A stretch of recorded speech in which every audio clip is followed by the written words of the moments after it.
Welcome to the Parable Podcast. Thanks for joining Family Life on-air host Randy Snavely as he digs into the story lessons taught by the world's greatest teacher, Jesus. In this episode, it's part 1 of A Little Bit of Leaven for the Kingdom of Heaven. Just before Hurricane Ida hit the Gulf states in September of 2021, a Domino's pizza restaurant in Louisiana threw out some pizza dough. The rains came. The temperatures remained extremely hot. And we soon learned that the movie The Blob wasn't so far-fetched after all. The dough in the dumpster began to rise, and it didn't stop until it had crept out of the top, down the sides, and onto the parking lot. One girl working there said the blob of dough smelled great, and it was soft and squishy and very big. Well, eventually it was all cleaned up, but that's what happens when yeast is set in the right conditions. It expands rapidly.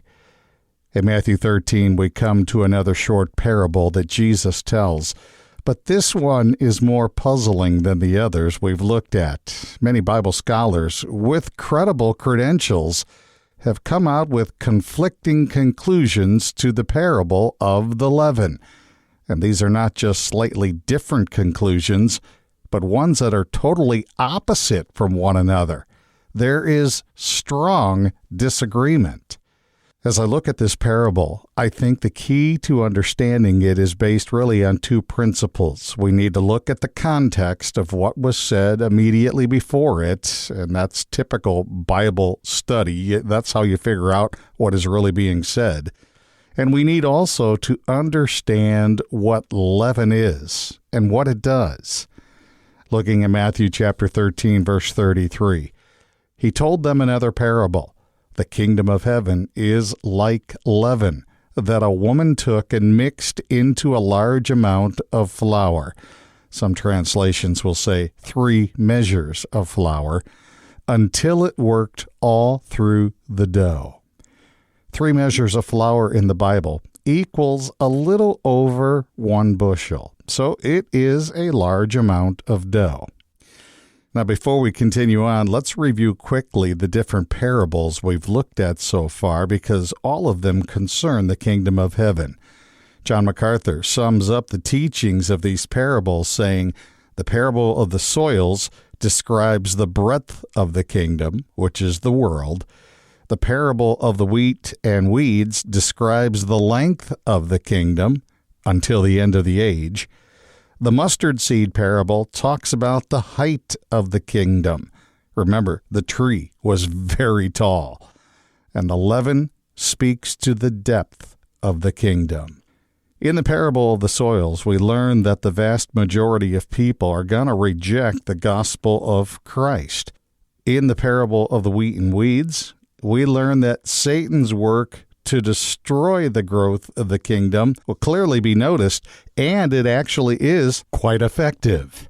Now, I want you to do me a favor here. Pretend that you are one of the disciples, and you've just listened to those first 2 parables. You might start thinking, man, what have I gotten myself involved with here? This does not sound very promising. Sounds like we are on the losing side. I'm not sure I like what I'm hearing. Chances are that is exactly what was going through the disciples' minds. But then the tenor of the teaching changes. There is hope. The mustard seed parable encourages the disciples. Jesus tells them that, yes, the kingdom will start out small, but it will grow like crazy. In fact, the growth will be so explosive and huge, everyone will notice it. And then this mustard seed parable is immediately followed by the parable of the leaven. They kind of go hand in hand. It would be a mistake to separate the two.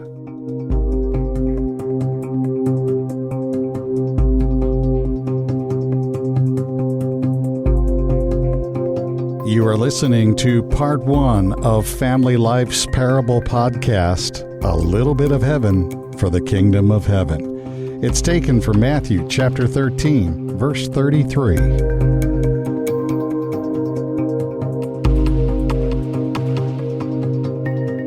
Now I've given the title of this parable, A Little Bit of Heaven for the Kingdom of Heaven. From Matthew chapter 13, verse 33, this leaven parable also teaches about big-time growth, like the mustard seed parable did.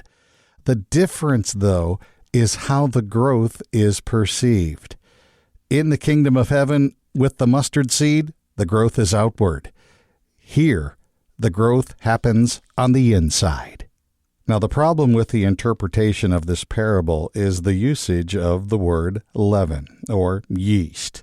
Most of the time in the Bible, not all of the time, but most of the time when leaven is spoken of, it's referring to evil. But here's the key. The Bible never says leaven is evil. It does say it is an influencer of the evil.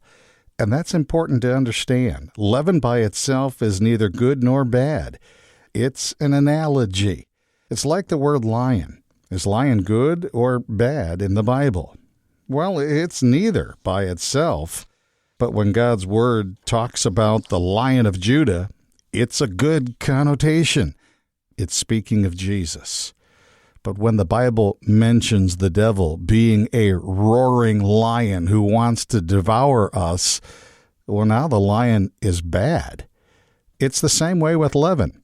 It's neither good nor bad per se, but it is a powerful influencer that can be either good or bad in its usage.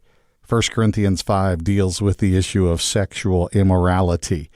In verses 6 through 8, Paul writes, "Do you not know that a little leaven leavens the whole lump? Cleanse out the old leaven, that you may be a new lump, as you really are unleavened. For Christ our Passover lamb has been sacrificed. Let us therefore celebrate the festival, not with the old leaven, the leaven of malice and evil, but with the unleavened bread of sincerity and truth." Luke 12:1 says, "Beware of the leaven of the Pharisees, which is hypocrisy." Again, Jesus is not saying leaven is hypocrisy. It is not an illustration of the sin. It's an illustration of the influence of hypocrisy. Leaven is not the sin of sexual immorality. Again, it is an illustration of the influence of sexual immorality. So leaven is not something that is evil, and we'll clarify that even more next time.